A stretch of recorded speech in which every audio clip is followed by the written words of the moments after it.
எல்லோருக்கும் இனிமையான காலை வணக்கம். இன்றைக்கி வெள்ளிக்கிழமை முதல் நாங்கள் ஒரு யூடியூப் சேனல் ஆரம்பிக்கிறோம். அதில் பார்த்தீங்கன்னா ஆப்பம் தயார் பண்ணியிருக்கோம். நேற்றுக்கே நான் மாவெல்லாம் ரெடி பண்ணி வச்சுட்டேன்.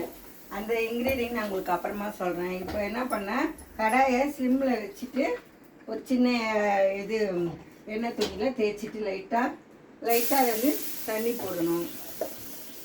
ஒரு 3/4 கரண்டி ஊற்றினா போதும், ரொம்ப கூட வேண்டாம். இப்போ 2 துணி எடுத்துகிட்டு இப்படி லைட்டாக சுரட்டிங்கன்னா உங்களுக்கு மெலிசாக வரும். திக்காக வேணும்னா 1 கரண்டி ஊற்றிக்கோங்க. மெலிசாக வேணும்னா இது தேங்காய் எண்ணெய் ஒரு சிட்டிக்காய் சும்மா லைட்டாக ஊற்றிங்கன்னா சைடில் நல்லா முறுமுறுன்னு உங்களுக்கு வரும். இப்போ என்ன பண்ணிங்கன்னா ஸ்லிம்மில் இருந்தது நீங்கள் ஹை ஃப்ளேமில் வச்சுட்டு இது பண்ணால் அதுக்குள்ளே நீங்கள் தட்டில் என்ன செய்யணும்னா தேங்காய் பால்லாம் ரெடி பண்ணி வச்சுருக்கேன். அது தேங்காய் ஒரு 4-5 தடவை தேங்காய் எடுத்து இது பண்ணிவிட்டு அதில் ஏலக்காய் சர்க்கரைலாம் போட்டிருக்கேன். உங்களுக்கு வேணாலும் நாட்டு சர்க்கரை போட்டுக்கலாம், அதுதான் நல்லதுன்றாங்க இப்போ உடம்புக்கு. அதுக்குள்ளே உங்களுக்கு இது ரெடி ஆகிடுச்சுன்னா பார்க்கலாம். உங்களுக்கு ஆப்பம் இது உங்களுக்கு யூடியூப்பில் இதை செஞ்சு வச்சுருக்கேன். பாருங்கள், நல்லா உங்களுக்கு பார்த்துங்க மெலிசா சொலையா அப்படியே சூப்பராக வந்திருக்கு. நீங்களும் அதை ட்ரை பண்ணி பாருங்கள். அதை எப்படி பண்ணணும்னு உங்களுக்கு சொல்கிறேன்.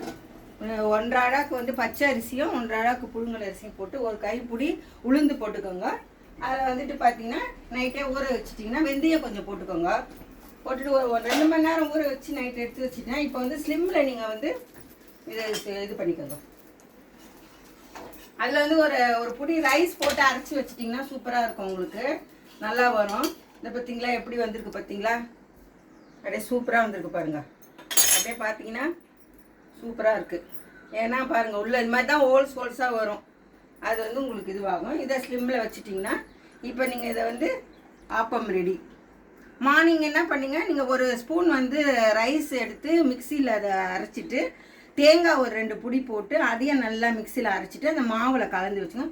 தேவையான மாவை மாத்திரம் நீங்கள் எவ்வளோ செய்யணுமோ அதை மாத்திரம் எடுத்து வச்சுட்டு மிச்சம் அதிகமாக இருந்ததுன்னா அதை ஃப்ரிட்ஜில் வச்சுட்டு 2-3 நாளைக்குலாம் கூட நான் யூஸ் பண்ணியிருக்கேன் 4-5 நாள். புளிப்புலாம் இல்லை, ரொம்ப நல்லாயிருக்கு. நீங்களும் இதை ட்ரை பண்ணலாமே.